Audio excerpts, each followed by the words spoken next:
this is the music I want to make. This is what I've been wanting to do for so long. This is the sound I've been striving for, but never had the resource or the outlet to accomplish that. That, of course, is our guest Hank Wiedel. Out of context, find out what that's about coming up. Welcome back to Stage Presence.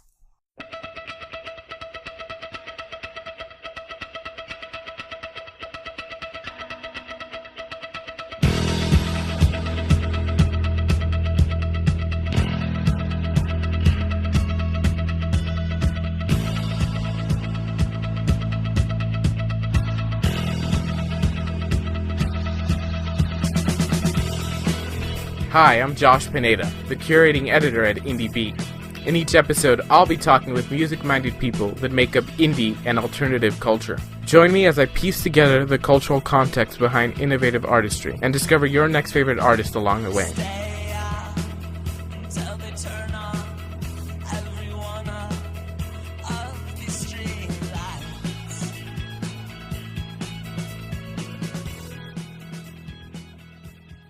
How's it going, ladies and gentlemen? Thank you for joining me in episode 2 of Stage Presence. I'm Josh Pineda. I'll be your host for the hour. So, of course, this show is my way of finding out more about the inner workings of great artists. So I want to start to periodically review some of the common themes we learn about them. Sort of like the rules of good stage presence. So I think the common theme between our last guest, Jess Mayuga, and this week's guest, Hank Wiedel, is the sense of genuineness. Artists absolutely have to be genuine. They have to be self-aware and confident of themselves as creators, but they also have to be humble while doing so. All this while making sure that the music sounds good and remains sincere. In this fast-paced episode, we'll talk with Hank about this balancing act, especially since he holds so many other jobs in the industry while only being 19. Before I tell you more about Hank, let's get to the music. Hank plays drums in this amazing Kansas City band called Captiva, which we'd featured so many times on the site. I'm going to play for you one of my favorite tracks of theirs. It's called Road to Ruin. It's their latest single. As I mentioned on IndieBeat before, the song brings a more mature sound to the group in the vein of mid-2000s alt-rock. I called it a warm-sounding nostalgia with its soothing and carefree breakdown that has this incredible sense of intimate directness, all in rock-funk form. Take a listen.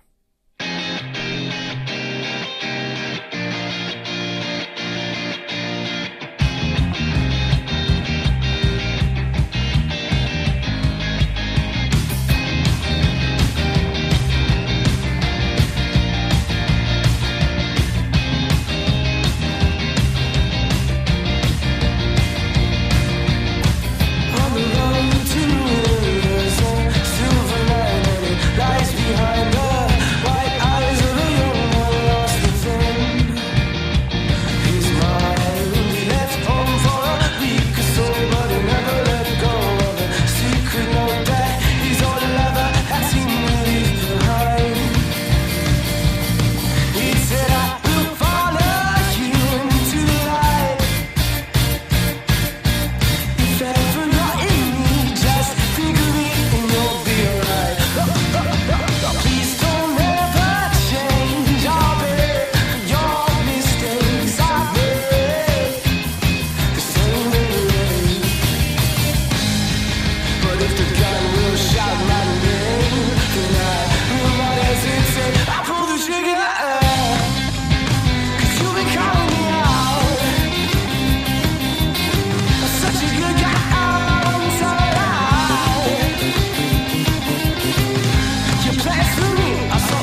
I'm absolutely obsessed with that song. It's called Road to Ruin by Captiva. It's off their self-titled debut EP. As I mentioned, Hank Wiedel is the drummer in that band, but that's not his only job in the music industry. He's very multifaceted in the sense that he's an artist, a drummer, a talent buyer, a publicist, and a music marketer. In this conversation, I talked to him about the three facets of his artistry: the performance aspect with Captiva and the other bands he plays in, the promotional aspect with Mammoth Promotions out of the Midwest, and the publicity aspect with his PR agency he founded and manages called Man on the Street. We also talk about what Captiva has coming up and sort of the 90s nostalgia trend right now in music and music marketing. We started our conversation by me talking to him about his many jobs, and he told me what he thinks his most important role is. I'm an uncle as well. Oh, that's awesome. How old is your nephew? He is 1.5. Yeah, his name's Wally. He's awesome. He's going to be a drummer, too, I can already tell. He loves Nice. playing the drum. Nice. I kind of want to start at the beginning. How did you get started in the industry? I'm assuming through sort of playing and writing music and drumming? Well, when I started, getting into music when I was a little kid, just playing around, and then my family, after I broke all the pots and pans and wooden spoons, my family bought me a drum kit, and so I started kind of taking lessons and taking it a little bit more seriously. And then, I didn't really start performing until I was, maybe 14 or 15 years old. But, I got really into music after my junior year of high school, when I left high school and went to college a little bit early, because I don't know, I always knew that music was my calling, and I just wanted to get a head start on it. So Captiva came in the way, and started booking shows and playing shows, and I don't know, it just kind of spiraled downhill from there. So Captiva is really what started getting you into the scene, the Kansas City scene? Oh, yeah. In fact, what really got me into music business was after I booked, Captiva's first show in Kansas City. That's what excited me to book more shows. So, where does the Grammy Museum Music Revolution project come in? Oh, that was actually right before Captiva. I had applied, didn't think I was going to make it, made it, and then realized, my musicianship can only take me so far, on a guaranteed level. So, maybe explore and dive headfirst into something that might be a little bit more promising, which, is the music business, as promising as that can be. So after that, the school that I was going to, the high school, wrote an article on me, and the article above that in the school newspaper was about the two guys at Captiva, and we served attention. Oh, wow. The day that came out, and we talked about it, and, that's how we kind of got together. Oh, that's great. It kind of just all happened at the same time? Oh, yeah, it was really weird. Yeah, that's awesome. So, in addition to Captiva, you also played for Connor Limer's band, is that correct? We featured him on IndieBeat before. Yeah, I did the first record together. Are you still playing with him? Are you involved with any of his management? No. I think after that first record, he kind of went one way, I went the other. But I have a lot of respect for that kid and what he's doing. He's working hard, doing his thing. So, props to him. Definitely. He's a great musician. Let's go back a little bit to the Grammy Museum. Can you talk a little bit more about what that experience was like? You had guest mentors that included Fall Out Boy, Billy Branch, and Radar Ellis. Is that correct? Correct. They would come in and do, sessions and songwriting workshops with us and kind of watch us grow and develop. And then they would give us a little bit of their feedback on what they thought we were doing, where each of us was headed. Some of them would pull us aside and, really you got out of it what you put into it. So if you put a lot of focus and attention into what they were saying and doing, you got the most out of it. And they had a lot of insight to offer. And then not only that, they were willing to keep in touch with us afterwards. So, being able to talk to Radar Ellis afterwards, and, he's been involved with influential DJs and producers, to be able to know about Billy Branch is amazing because Blues Kid, started it all off. Getting to talk to Fall Out Boy is just cool because you understand that the stars that you look up to are normal people, with real problems. Definitely. Is there a piece of advice that you sort of took away from that really solidified your move into the industry? Well, I think it would just be know where you want to go, but be open to doing anything. And when you kind of find your niche, tackle it head on. Don't be afraid. Failure is inevitable in most cases, but it's overcoming that is really what separates the good from the great. Yeah, I totally agree. I think that really describes your sort of career, actually, being open for everything and tackling everything head on. I mean, as I mentioned, you put on a lot of hats, and you definitely do a good job in every aspect of what you do. So out of that, is there a part of what you do that you like more than the other parts? Like, do you like performing better? Or do you like the PR aspect better? Well, it's a really good question. And I've never really thought of that, I guess. I just love it all.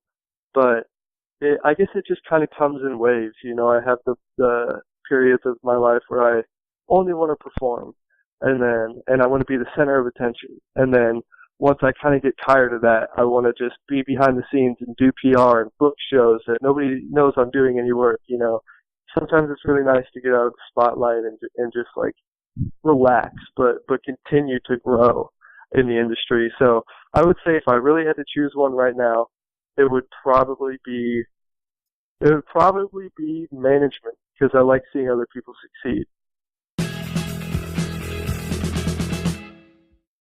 Can you walk us through the roster? Like, who's on Man on the Street's roster? Right now we have Sleep State out of Los Angeles. They're doing a new release coming out. We have Captiva, of course, who has a new record coming out and a new single coming up. And we have Future Thieves. We have so many bands out of Nashville that a buddy of mine who is the partner in this, he manages all those bands and does their publicity through Man on the Street.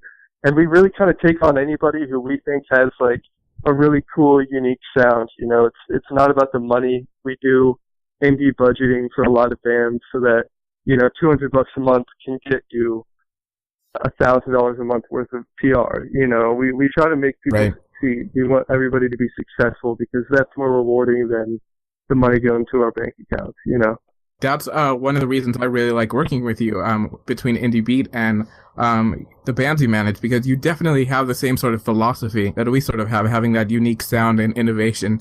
So do you only handle indie artists? No, we do some like non-indie that, when we do like tour marketing, that's few and far between. We're mostly indie, practically all indie. Yeah.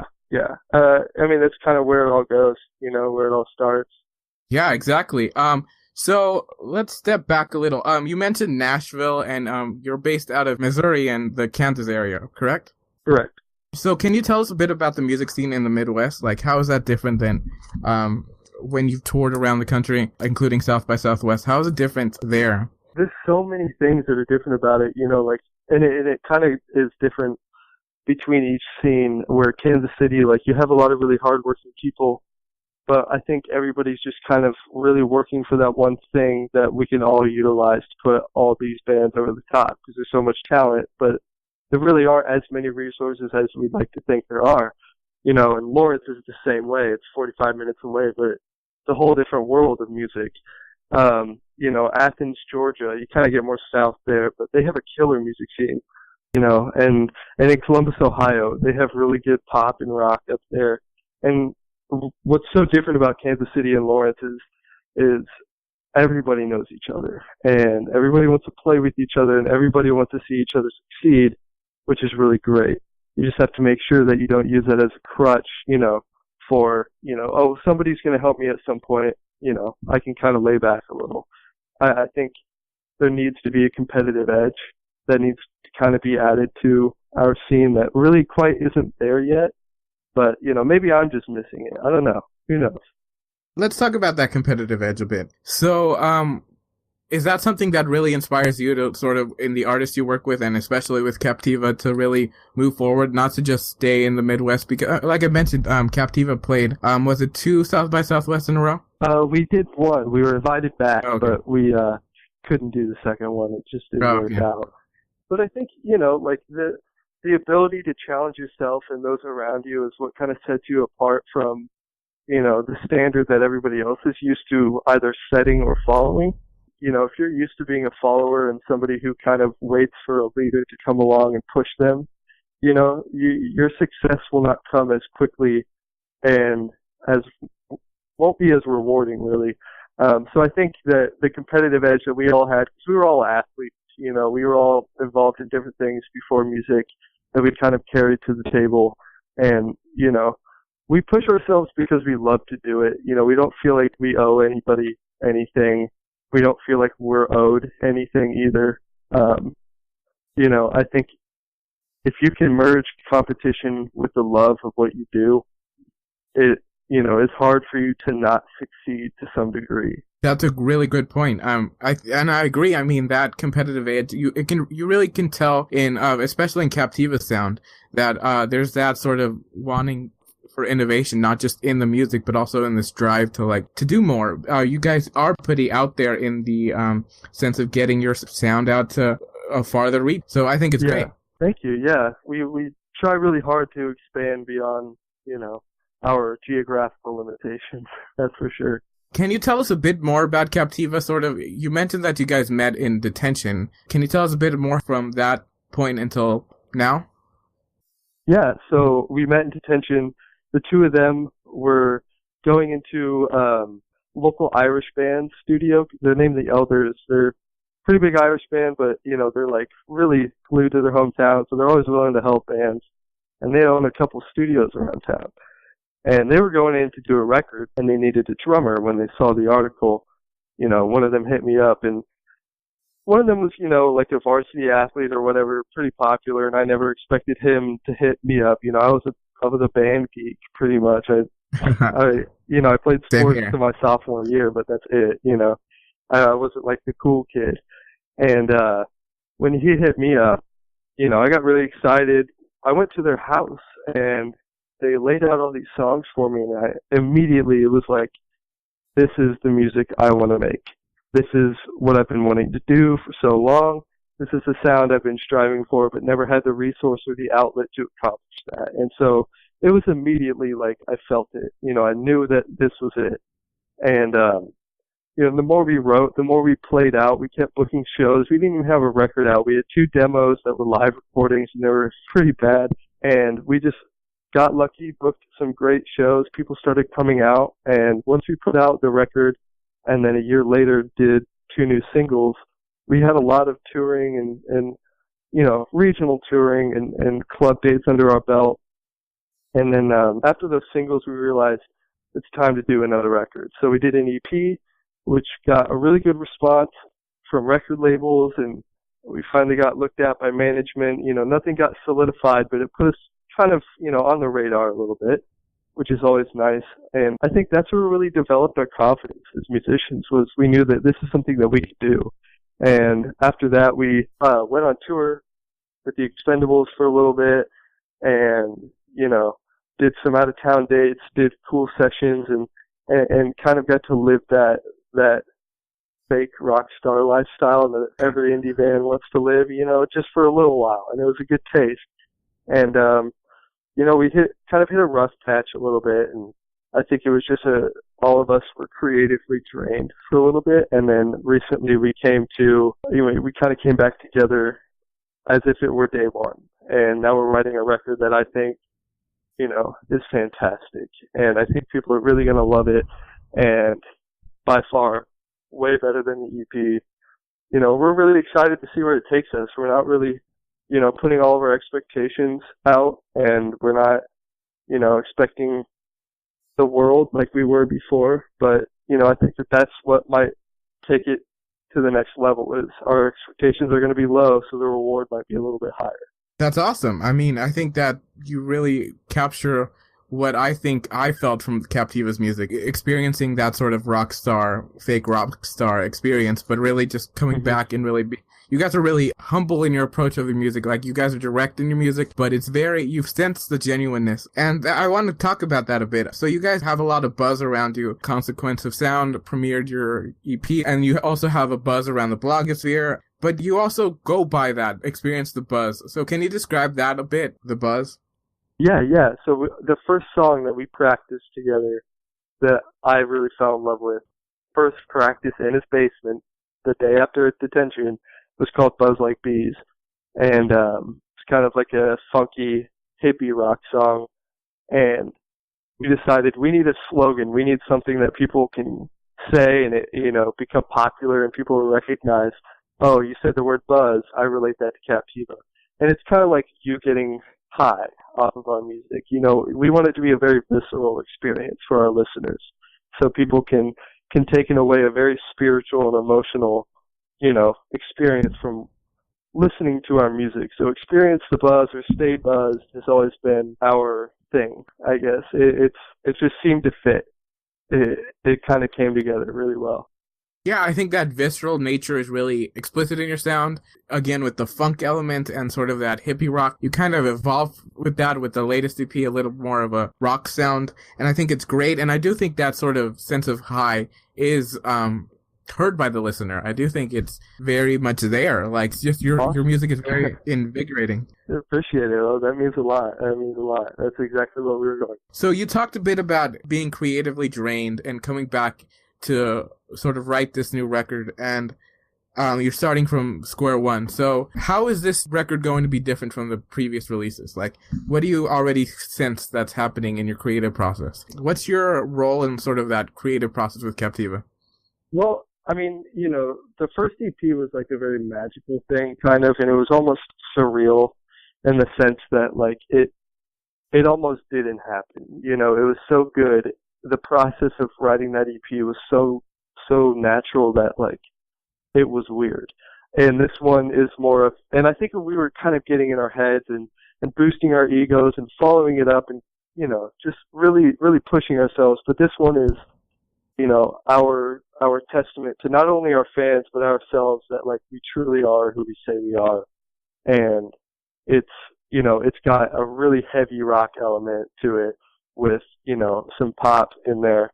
And we really kind of went back to how we used to write songs, just very genuinely, very honest. I mean, we've never not written a genuine song, but the process of it is so natural now because we know what works. We know what we love to do. We have the sound that we love to create, and we can evolve it. And, so this record is going to be really heavy hitting. It's all going to be very in your face because, when you have one EP that does really well and then you kind of start to make some noise, you need to follow it up with something that really, encapsulates that popularity or that, that effect. And this one, I think, is really going to do the trick.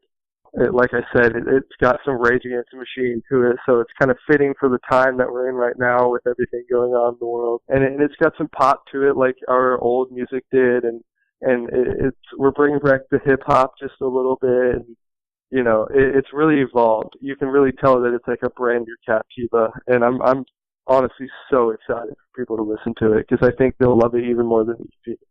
Yeah, this sounds really exciting. I'm very excited for that sort of rage sound. And that sort of sound is sort of what's in the zeitgeist right now. Like, we're getting towards the stronger side of things with rock. But I do think that how you describe the EP is really what you want with a major sophomore release. I think you guys are headed in that direction. You really want this sort of strong testament of this is our sound, but you also want to evolve a little bit. And it's sort of a hard balance to do. I mean, a lot of bands struggle with that. I mean, Foster the People struggled with that. Mumford & Sons struggled with that until their third release where they totally, went back to rock. So I think you guys are really... Yeah, you guys are really setting up yourselves for success because I think that that's definitely what you need to do. And I think you guys have that vision to take it to the next level. Well, I appreciate that. And I hope that's the case. Yeah, I mean, the sophomore release has to be great. And I think the difference between that and, the bands that kind of struggle with that is they have a lot of people, like, pulling their strings and telling them, this is what you should do. With us, it was like, this is us. This is a song that we're writing. People are either going to love it or they're not. Who cares? This is the music we love to do. We just love making music. And we believe in what we do wholeheartedly, but not overconfidently. We're very aware of our weaknesses and, of our strengths. We know what works and we know what, doesn't really fit. So I think with this one, it's kind of more natural, but it's more mature. It's a much more mature approach to that natural feel that we had on the EP, and hopefully the production's going to be a lot better on it. You talk about how being aware of your strengths. So I kind of want to talk about that a bit. So what are your strengths, like individually, like yourself in Captiva, but also with your bandmates? Like, what different roles do you do? Like, is there someone who takes a role in being the lyricist and someone else who does more of the instrumentals, or is it more of a collaborative process? Well, to start out with the band's strengths, I think the lyricists, it's very much a collaborative thing, but the foundation is really kind of built by Jackson and Patrick. They have such a good, way of writing, and the way that they write together, their two different styles mesh so well that it's kind of hard to touch that. You don't really want to touch it. If it's fixed or if it works, why try to fix it? You know what I mean?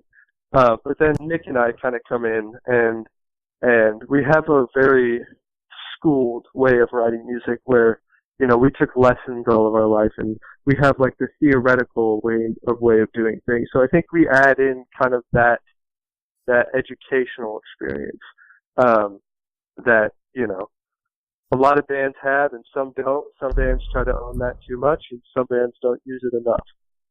And then I think personally, what I bring to the table is kind of like a chaotic orderness, I guess. I don't know what the word is. I'm trying to figure out words. Like I keep things kind of on. I keep everybody on their toes, but I maintain the composure, and they're all very good at listening, and we're like brothers. It's like a family. We do everything together. We eat the same foods. We travel. We sleep in the same bed if we need to.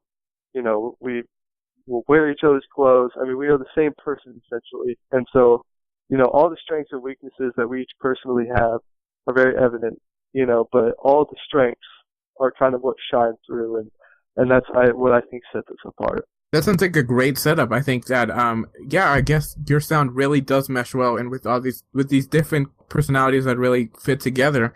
I want to talk about that chaotic orderness a little bit more. Can you elaborate on that a bit? Yeah, I mean, being teenagers and going through the teenage experience and, doing things that teenagers do, it can be kind of difficult to get everybody, on track and to stay focused 24/7. But, I myself am a teenager. So, but I feel like I bring a lot of balance to the band. I can maintain that composure a little bit. Just because, the music business, you have to maintain that composure.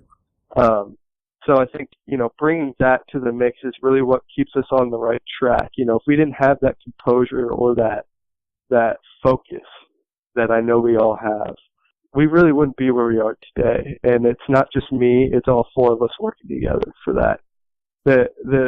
Sometimes it needs to be chaotic. You keep everybody on their toes, and that way not everything's perfect, because everybody wants it to be perfect, but in the real world it's not. You learn to overcome your obstacles, you learn to fix your mistakes, and you really, it's very difficult, and it's not the easiest route, but I think it's the best, because when you're young and you can learn a million things and make all the mistakes and learn from them, it kind of puts you ahead of the curve of those who are into their own, ego a little bit. We definitely have had ego checks, and that was hard, but keeping it chaotic but maintaining that order, I think, is really what is going to stray us onto the right path, which is exciting. Definitely, it is exciting. I think you capture that perfectly. I think composure really captures not just Captiva, but really your career in general. I mean, but you have quite a balance between all the different roles you play as a artist and as a talent buyer and as a publicist. So sort of that kind of transitioned us to the second part that I want to talk about, sort of the promotion and booking part. So, with that composure in mind, what does a typical day entail? Oh God. I mean, waking up and trying to get myself dressed, and then, a cup of coffee is starting the day. But really, a lot of it is just setting goals, writing them down. Because I found that trying to push myself without, written goals and physical reminders just doesn't work for me. I tend to forget some things a lot easier. So really, it's just me kind of like dreaming and being, a dreamer, and then writing down the goals that it might take to accomplish that, and then, working with as many people as possible. I try to include as many people into my circle as I can because, the success of you will never be greater than the success of the all. The group is greater than one. And, seeing other people succeed and being able to help them succeed is a goal of mine in life. And to be able to look back and say, I helped that person get to where they wanted to be in life, or that person helped me get to where I wanted to be in life.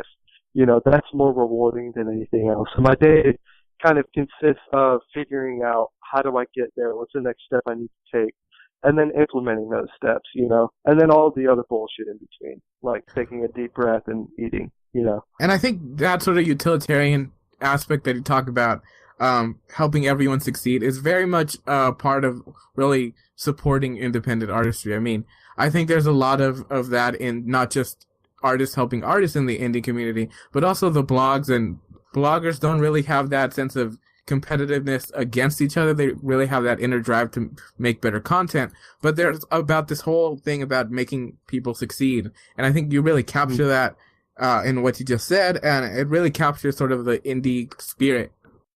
Yeah, totally. And I see that in yours as well because, day one when we started working together, you're always so open and you're very nice, and it's a good indication of what kind of person you're dealing with when they compliment you. When you say a compliment, that was a great indication of the kind of work that you are. You're an appreciative person, and I think that'll take you very far. And I hope a lot more people understand that concept, that appreciation takes you farther than anything else. So we're sort of in the promotion and booking section of this conversation. So can you talk about your role with Mammoth and what Mammoth is, and sort of what you do on a day-to-day basis with them? Yeah, so Mammoth is a promoters company and whatnot. And what I do is I just do marketing and I do talent buying, and so I market shows, I book the shows, and I kind of got started there after I moved back from working or interning at Warner Music Group in Nashville back in the fall. And, they offered me a job, and it was really kind of like a surreal thing because that's a company I've always looked up to. And the buyer at the time, my current boss, Pat Fielder, he's a person that, I admired from a music business standpoint. And so to have them kind of look at me and allow me to join them and give me that kind of opportunity and experience is something could never ask of anybody. It's great. Can you talk about a bit of what you do with concerning talent buying and the marketing at Mammoth? Sort of what does that job entail? Well, it's making sure that shows make sense. Are the bands coming in town to be built, or is it just kind of like a one-time thing? It's about managing your money, knowing what a band is worth, but also, trying to build relationships with both artists and management and labels and agents. And, marketing is just about getting it to the people. That's the easy part. That's kind of the fun part. But the booking, is a whole different aspect. And, that's kind of newer to me, sort of. At least the level at what I'm doing now is very much new to me. So on a daily basis, you just send offers and you go back and forth and you negotiate and you see what works in the market and you see what doesn't, and you see trends and you get to listen to music all day. It's fantastic. I mean, it's kind of like not really a job. It's just like a paid hobby. Yeah, I mean, I think that's a great job, and I mean, it's very important just to put on. I mean, it's an important part to put on the show. I mean, getting the bands to the venues, getting the word out there. And you talk about marketing. I mean, I'm a marketer too. I do digital marketing. Can we talk a bit about marketing here? Sort of, are there any creative ways you see into marketing sort of events or just marketing Captiva or any of your man on the street bands that have you seen recently? Yeah, I mean, I think with this resurgence of 90s nostalgia, Pokemon and the I Love the 90s tour with Vanilla Ice and Salt and Pepper, and like, you know, you see all these 90s bands that are getting back together, re-releasing records or putting on new music and going on tours. You know, you can tell that people are really like looking for the way things used to be. And so lately we've been, you know, using Pokemon Go as a marketing tactic, and I've been encouraging bands, especially Sleep State, you know, when you release music, don't just rely, you know, on perhaps one of the most important aspects, which is the blogosphere. You know, the indie blogosphere is so vital to up and coming bands. It's, you know, if you don't have that, then you're one step behind. You're a few steps behind, actually. But you know, getting out to the people and promoting your music and doing shows or doing just crazy shit, you know, getting out there and like being really out there. When people see something that kind of makes them uncomfortable, you know, they will remember that, and then they'll look back on it and say, that wasn't that bad. That was actually really cool.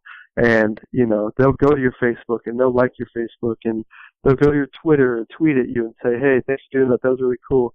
You know, there's a lot of benefits to physical marketing. And, you know, but obviously like Facebook and everything like that, you know, you run ads on Facebook and people see it. But where the fun is really at, and where I think like the emotional effect and the real effect, like the long lasting thing, is marketing how it used to be. You know, flyering, go on a street corner and do something wacky, like get naked and run around town or something. I don't care what it is. Do something that somebody remembers it, you know, and says, that was really funny, or that was cool. You know, people will always remember that. You know, they will never remember a Facebook post. They will always remember when they saw you do it in person. Yeah, I agree. I mean, and I think that sort of outrageous nature and that 90s nostalgia really go hand in hand, because, I mean, you see that a lot with sort of like mid to late 90s band with sort of Sublime and Red Hot Chili Peppers, and you sort of see that outrageous aspect that a rock star trend really take a hold, and that's what people remember. I mean, the Chili Peppers really get that name because of their behavior, and I mean, yeah, it'll ruffle a few feathers, but I mean, it does always get back to like they're one of the most sort of loved bands in the alt industry. So I think yeah, that definitely has something to do with it. Yeah, and I mean, you look at Oasis and you look at Rage Against the Machine. You know, they did what Martin Luther King did. You know, they didn't post a Facebook status saying this is our stance on this. You know, they went out and in front of hundreds of thousands of people and spoke about it. You know, they were active. You know, Rage Against the Machine were politically active. You know, and that's how people remember them, as like that larger than life thing that was, you know, coming to earth to save them almost. Oasis, larger than life rock stars. You know, they embodied everything that everybody thought a rock star was. You know, bands who did that made the biggest impact on music. The 90s, I learned very recently, is one of the most underrated periods in music history. You know, I encourage a lot of people to study 90s music, because you will find some of the best hidden gems ever. You know. Oh, I definitely agree. I mean, the 90s are so, I mean, it's so fragmented too. I mean, it's not just one type of music. I mean, in the early 90s, you have the Riot Grrrl movement, and you sort of have this underground soul movement bubbling, and then you sort of the counter culture to, I mean, grunge emerges from the 90s, but I mean, you still have all this other stuff that's like bubbling. It's a really fascinating time, and I agree. Like, the 90s are quite a time period to study. Oh, totally. Let's talk a bit about sort of your new phase of your career, sort of the Man on the Street side. So how did Man on the Street arise? Like, well, you know, again, it was another thing that came about after Captiva's release. You know, there was so much press behind it that it was like, if we can do it, I can do this for other bands. You know, if this can be done once, it can be done again. And a buddy of mine in Nashville, who I met while I was interning at Warner, he, you know, ran a decently successful independent booking company, and he needed to get into tour marketing because he needed to market all of his band's tours, and he also wanted to get into press. And when we met each other, you know, it was just kind of this thing that clicked. And I got home, started working for Mammoth, and he calls me up one day, right before we went on tour with the Expendables, and he calls me up and he says, "Hey, I got this great idea. Let's do this thing." And my dad used to say, his dad used to run Sun Records, and he said, what my dad awesome. would tell me is that, you need to put yourselves in the shoes of the man on the street. What does the man on the street want to hear? And we said, that's the name. That's just what we're going to call it. It is what it is. And so we kind of started there. We did press for all the bands that he does. And then, we did like bigger band side project stuff and Captiva stuff. And he eventually got hired as a tour marketer, which is what his goal was. And then, right now it's just kind of like we're kind of doing our own things, but it was kind of this like, project that we started to really give indie bands a chance, I guess, and to prove to us and to everybody else that like, indie can happen. You can go from nothing to something. All it takes is blogs to believe in you, the word to get out, and really somebody who's willing to put in the hours to get you there, So it's a big team effort, which is really cool. Yeah, I think that's really, you capture that great. That grassroots sort of marketing that you talked about earlier, really, that's sort of what drives your project. If anyone just looks at the Man on the Street Facebook page, your pinned post is just all the, blogs that, your artists have been featured on. It's Consequence of Sound, East of 8th, Nashville Scene, etc., etc. IndieBeat's on there. But yeah, you guys. Is on there. Yeah, gotta plug myself. But yeah, what the man on the street wants to hear. So yeah, I really think that philosophy is great. Definitely, sort of what indie is all about. The little band who really wants to get out there and reach their goals. And I think that sort of really captures what you do in everything from Captiva to your sort of, more promotional marketing role to this. An incredible sort of agency firm, a project that, I believe in and I want to continue to support. I appreciate it, man. Thank you very much. And the same goes for you. I see this transition you're making and all these improvements, and you're really like taking yourself to the next level. And those who can self-propel, think about what you can do when you have a whole team behind you with the same vision. You have a lot of potential, and I'm really excited to see you grow. And I'm excited that I get to be there with you. Wow, that means so much. Thank you. You always say about working together, like, you're quite charismatic in the way that you work with artists. And I know that firsthand working with you, promoting your artists and working with you on creative features. But, I feel like that's the general sort of sense that people get from you. I've heard around from other blogs that you're just the same type of guy that I know you for. So that's really important in what you do. And I think you really do carry that sort of man on the street, grassroots type of energy into sort of your digital promotion. And I think that's what the industry needs. I appreciate that. Well, that's really exciting to hear. I'm glad people are talking bad. That's all that you can hope for. All right. So, we talked about Man on the Street, and we talked about the roster at the beginning of the show. But, let's wrap up with sort of what's currently going on. You talk about Captiva is currently working on new stuff. So you guys released this new music video, and it's with, it sort of features this character, Max the Magician. So can you, sort of talk us through the creative process behind this video and sort of how you, met with the director and sort of created this, great sort of concept video? Yeah. So that again was like a really cool process. We got booked by this girl to play these Mardi Gras shows, and she came to me one day and she said, if you're ever looking for a music video, my brother does music videos. And I said, you know what? We are about to do a music video, and that sounds awesome. You've done a lot for us. Sure, your brother would do great. So I met with him, and he kind of got it. I could see that he understood what I was saying and what we were kind of going for. And so basically what we did was he came to a show, got to see who we were on the stage, hung out with us before, got to see who we were off the stage, and just got a feel for like the general feel of the band, which is really what we wanted to encapsulate, was like, this is very much us. But then we said, give us a concept, we'll tell you yes or no. And the first concept he gave us, we said yes, it was great. And we said, all right, you roll with it.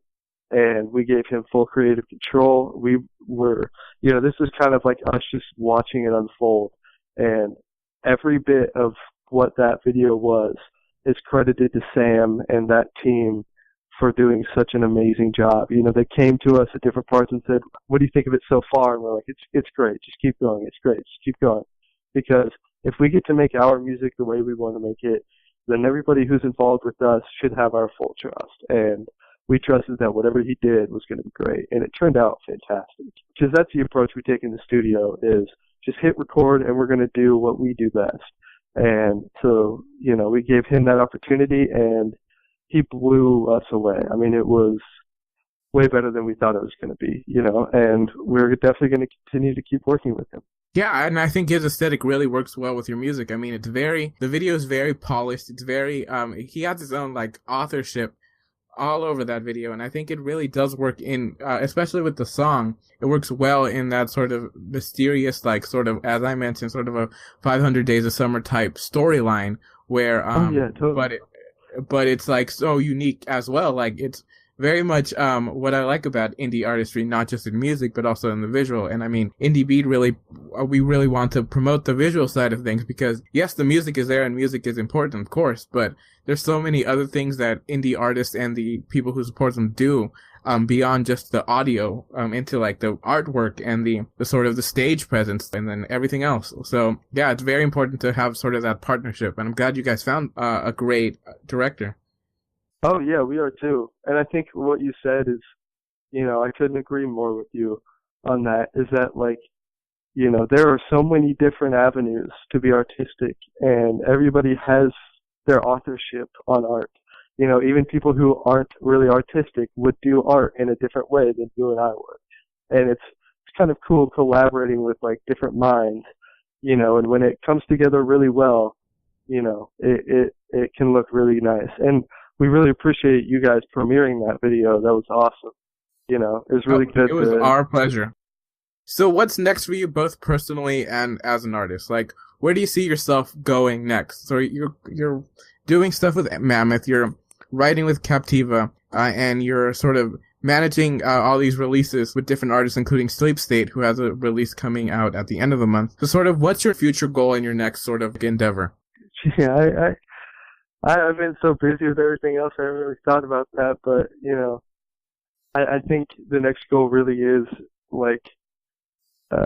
finding something completely new, whether it be, outside of the booking realm, outside of the management press realm, outside of the performing realm, exploring another facet of the music industry and getting that kind of experience, I think is really what I'm looking for right now, but I'm trying to, like you and I'm trying to, build relationships with people and get to know the hard workers of the industry really well and kind of just make it more of a friendly environment for a lot of other people, but not too friendly, you got to maintain that competitive edge. But definitely, I guess really just trying to get better at what I do. Each day I learn something new.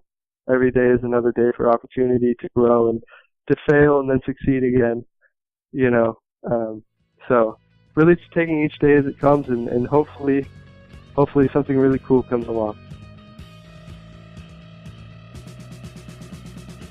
Oh, I'm sure many cool things will come to that Hank Wiedel. He's a very wise one, that one. And with that, that's our show. I'd like to thank the amazing Hank Wiedel for providing us with an amazing conversation. It was a great show, and he's a great guy. If you want to stay up to date on his band, Captiva, you can follow them on their social. They're at Captiva Music. That's at Captiva Music. You can also find their music at captivamusic.com. Please support indie artists by buying their music on either Bandcamp or iTunes. Do that with the good wives. They provided us with our fantastic theme song. It's called Keep It Coming from their upcoming debut LP, Robot Island, out of September. Thanks once again to them. If you want to stay up to date on all things stage presence, you can follow IndieBeat on our social. We're at IndieBeat Music. That's at IndieBeat Music. For more episodes of Stage Presence and other fun features on independent artists, follow us at IndieBeatMusic.com. If you like what you hear, rate and review us on iTunes and subscribe to stay up to date on all new episodes. Thanks once again, ladies and gentlemen. I'm Josh Pineda. We'll see you next time.